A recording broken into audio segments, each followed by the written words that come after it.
Assalamualaikum warahmatullahi wabarakatuh. Selamat pagi sobat-sobat bengkel dimanapun Anda berada.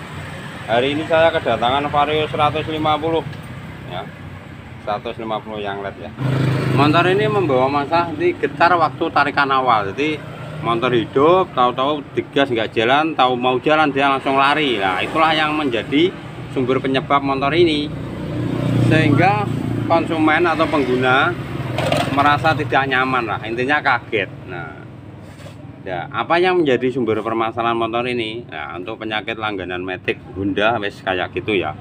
Dan di sini saya akan berbagi tip atau berbagi pengalaman cara mengatasi untuk motor matic getar, gimana cara nyetele ya. Nah, kita akan bahas, kita akan cek satu persatu apa yang menjadi sumber permasalahan motor ini. Langkah pertama, kita cek untuk area fan belt dulu ya. Nah, ini juga bisa menimbulkan getar waktu tarikan awal ya. Nah, ini coba kasih lihat. Nah, ini fan belt sudah mengalami retak ya loh, retak-retak kayak gini loh ini.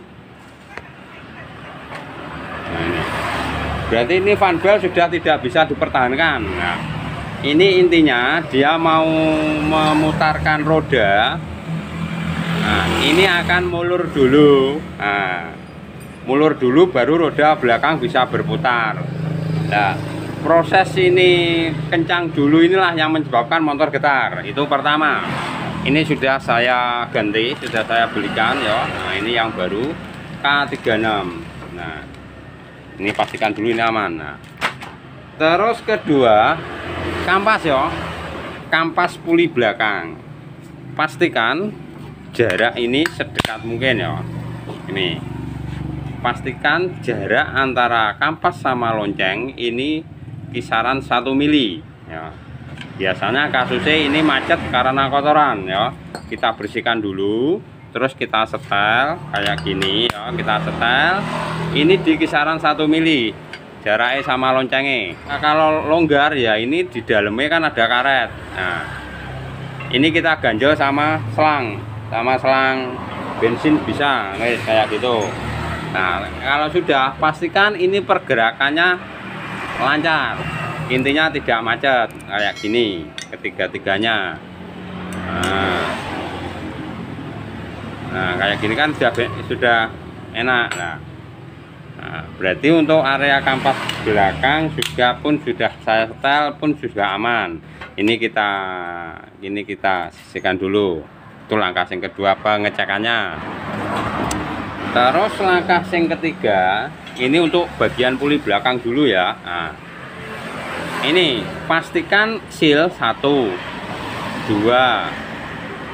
3 4 ini masih kondisi baik, setempet atau grease tidak keluar dari area sini. Intinya dia tidak keluar, tidak habis lah kan gitu. Nah, ini tadi aus, ini barangnya ya, ini. Nah, ini seal ini aus sehingga grease keluar.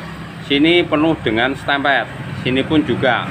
Nah, ini pun akan mengakibatkan getar. Masalahnya apa?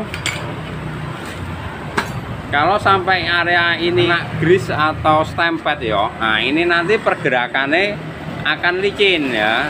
Ini yang tidak boleh, ini penting sekali. Nah, ini juga harus dipastikan bahwa seal ini juga aman ya. Ini sudah saya ganti, ini tadi aus ganti. Nah, ini untuk bagian puli belakang sudah beres ya. Jadi mulai seal, terus kampas sama fan belt kita cek aman. Lanjut ke puli bagian depan. Nah, ini puli bagian depan ya. Nah, satu yang perlu dicek, pastikan as ini tidak oblak kayak gini lah. Ini kan sudah tidak oblak. Oke, berarti sudah jos. Terus kedua, untuk pemasangan roller sendiri, nah perhatikan, ini tip dari saya ya. Kalau sobat-sobat punya versi lain terserah. Nah, ini pemasangan tidak asal pasang, itu kalau saya. Coba perhatikan, untuk area sini tidak ada tutupnya, dan untuk area sini ini tertutup ya. Ini pabrik menggunakan sebagian ini kebuka dan ini ketutup, pasti ada maksudnya ya. Terus maksudnya apa? Ini untuk titik tumpu roller, gampang-gampangnya gitu. Coba Kak kasih lihat. Nah ini kita bayangkan dulu. Ini kita bayangkan dulu kan roller posisi gini loh. Motor kan berputar ke sini lah, otomatis karena putaran kita balik ya. Nah, berarti kan gini ya. Bentar. Jadi kan ini kan gini loh. Ini kan waktu motor hidup kan putarnya kayak gini. Otomatis dia kalau dibalik putarnya kan gini. Nah, kayak gini. Nah, otomatis dia berputar ke sini. Nah, ini yang bagian tutup harus ditaruh di sini ya, di bagian kanan kayak gini. Nah, ini kan bisa tutupnya. Nah, waktu kita putar gini, nah ini kan ini otomatis kan terlontar, Mas. Nah, ini terlontar otomatis untuk bagian sini. Ini yang sentuhan sama ini dulu, bukan sini. Bukan yang ini, yang bersentuhan sama dinding rumah roller ini. Nah, ini untuk pengaman biar tidak dia ketemu sama plat sini. Kalau ini aus, ini kan nanti bisa nerak sini, dia aus. Nah, tujuannya ini ditutup biar dia ketemu sama rumah ini, dia aman gitu loh. Nah, ini kan putaran kan gini loh. Nah, otomatis waktu dia kena putaran, ini yang sentuhan sama dinding bagian sini, bukan sini. Otomatis yang ketutup itu bagian sini. Itu cara pemasangannya ya, kayak gini. Nah, ini terus sama, jangan dibolak-balik. Ada versi yang gini, ini balik sana, terus balik sini, nggak usah, jadi searah ya, gini, kayak gini terus. Ini juga kayak gini. Nah, nih, pasang ini, satunya, segini terus.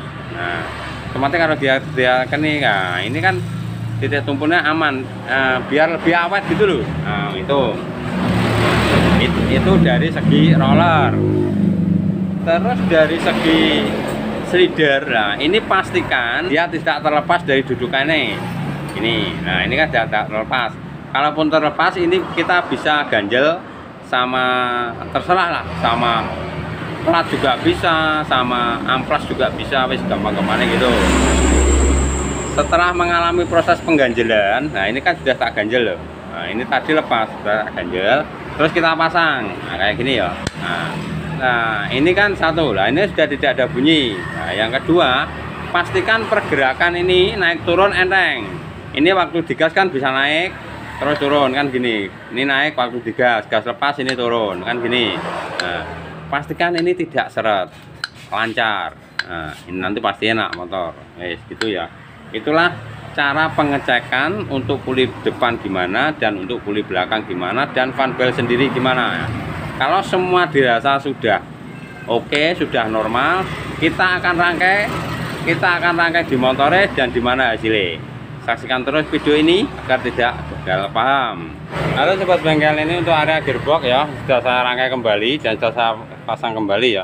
Dan sekarang kita akan coba, kita akan tes apakah motor ini masih getar di tarikan awal atau tidak. Untuk pengecekan cukup mudah, caranya cuma kayak gini. Motor kita hidupkan. Dan kita akan coba ya, kita akan tes apakah motor masih getar di tarikan awal tidak. Coba Mas, motor hidupkan Mas. Nah, cukup motor posisi hidup, ini sudah hidup ya. Terus ini setir kita belokkan ke kanan atau ke kiri terserah ya. Coba belokkan ke kanan atau ke kiri terserah. Nah, terus coba kita akan gas pelan-pelan. Coba Mas, gas Mas. Nah, rasakan, piye? Dirasakan ada getar enggak? Soalnya kalau posisi roda ini serong ke kanan atau ke kiri, otomatis roda belakang itu akan lebih berat bebannya dibanding dengan kondisi ban yang lurus. Nah otomatis kalau ini untuk bengkok aja sudah enak, dalam arti putaran gas, untuk putaran gas ini sudah seimbang ya, sudah seimbang sama putaran roda, berarti motor sudah beres. Coba Mas, nah coba dibelokkan terus digas kalem-kalem. Nah ini sudah enak kan, sudah seirama loh, sudah seirama. Terus lagi. Oke. Nah, sudah enak kan? Sekarang akan saya buat jalan. Nah, gimana tarikannya? Kita akan tes ya, kita akan tes buat jalan. Gimana hasilnya?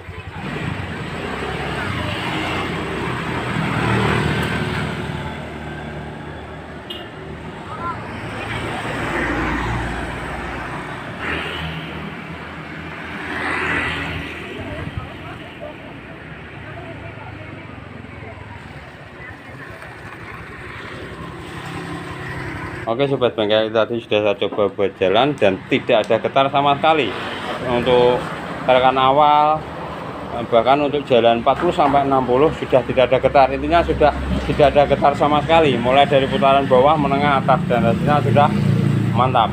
Oke sobat bengkel, itu tadi cara menangani untuk penyakit langganan Matic Honda yang getar ya, entah getar di putaran awal ataukah getar untuk jalan 40 sampai 60. Asal kita tahu cara kerja dan fungsi suatu alat dalam suatu kendaraan, kita akan mudah untuk melakukan suatu pekerjaan ya. Dan itu tadi tips dari saya, cara menangani untuk generasi motor Matic Honda yang getar ya. Oke sobat bengkel, sekian dulu tayangan video sederhana saya ini, semoga bermanfaat dan jangan lupa like, comment, share, and subscribe. Terima kasih. Wassalamualaikum warahmatullahi wabarakatuh.